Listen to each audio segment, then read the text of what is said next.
I can achieve it now. I don't think I will.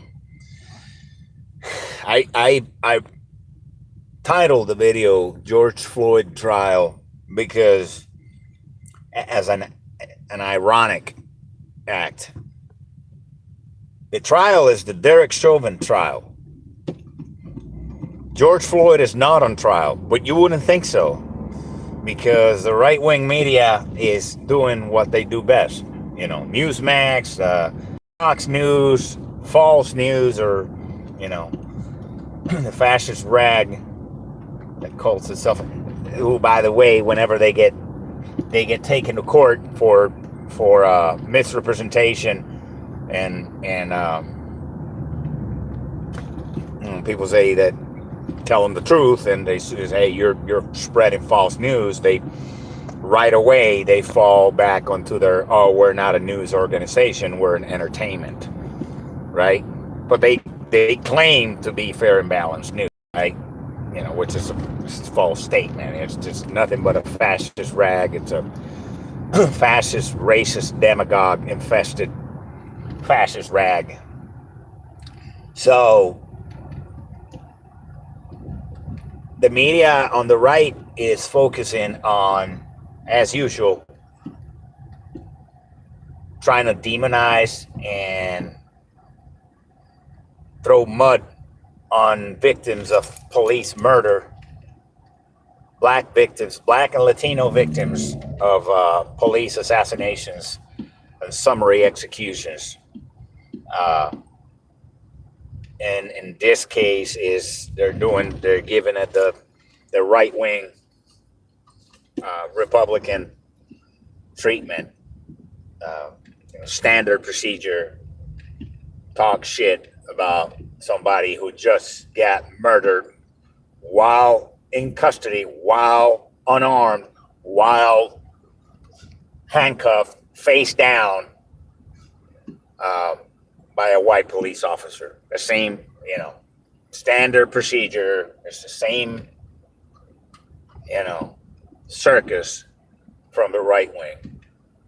Oh, he was a junkie. Oh, he was a thug. Oh, he had a criminal past.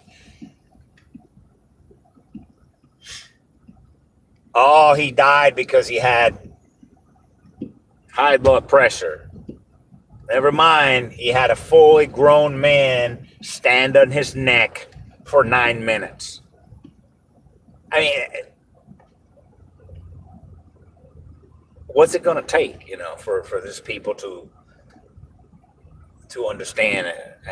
I don't think these people are going to change, First of all, these people are not going anywhere. I'm talking about the right-wing pundits.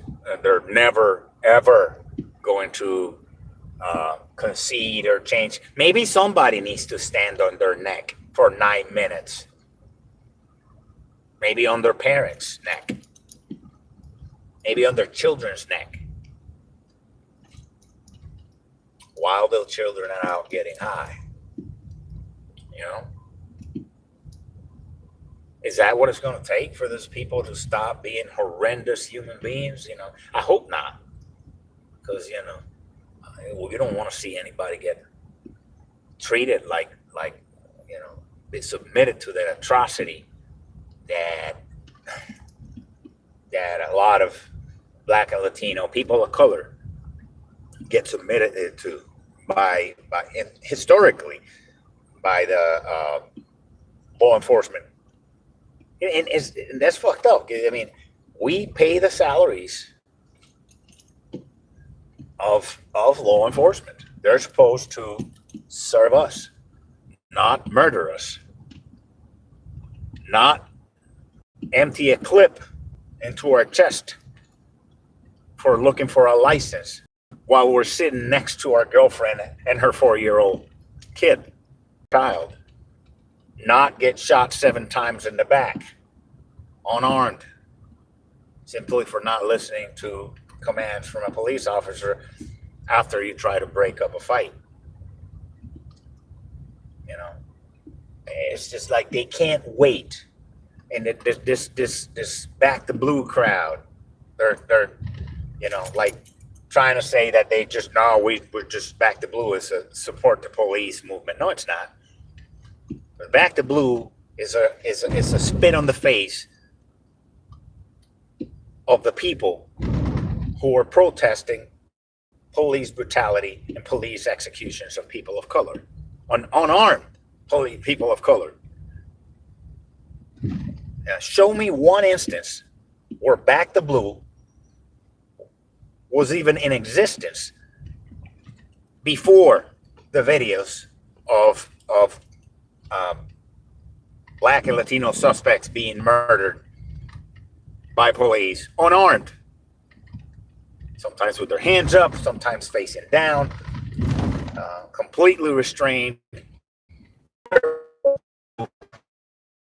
Even existed before those videos surfaced on social media. One time. They didn't. Back to Blue started as a response to protest against police assassinations and summary executions of unarmed suspects of color. It started as a result of that. It is a direct statement saying we support that. That's it. There is no. It is a direct counter offense against the movement to stop police brutality. Back to Blue is a racist movement who supports police brutality in the killing of unarmed Black and Latino suspects. That's it. That's what Back to Blue is. You know, it didn't exist before this video service. It didn't exist, and it's like they couldn't wait to throw their weight and their support behind the assassination and the systemic racism in the police departments. The police departments historically have been used to beat up, murder, and mass incarcerate people of color. Since their inception, since their slave patrol started, that's where it started. And it hasn't stopped. And if you see the difference in treatment and the handling of Black protesters or black and people, people of color protesting versus white people vandalizing and attacking and murdering police officers and attacking the United States Capitol, if you see the treatment, the difference in treatment is from night to day. You see police officers having meetings with white supremacist groups on camera, instructing them on what to do before they go on their white supremacist Nazi and Confederate rallies, hanging out with them like nothing. But when it comes to somebody who's of color, people of color protesting, they deploy a full arsenal of tear gas, rubber bullets, batons, military tactics, the works. Okay? Dogs. So 17-year-old kid grabs an AR-15 assault rifle and crosses state lines, an illegally acquired weapon, so he can go shoot protesters, and he doesn't get arrested. He waves at police right after killing 2 or 3 people in cold blood. They don't arrest him.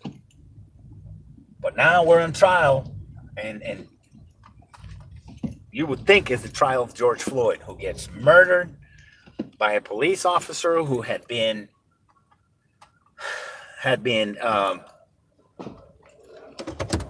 complaints against him 26 times, 26 incidents. That's just the complaints.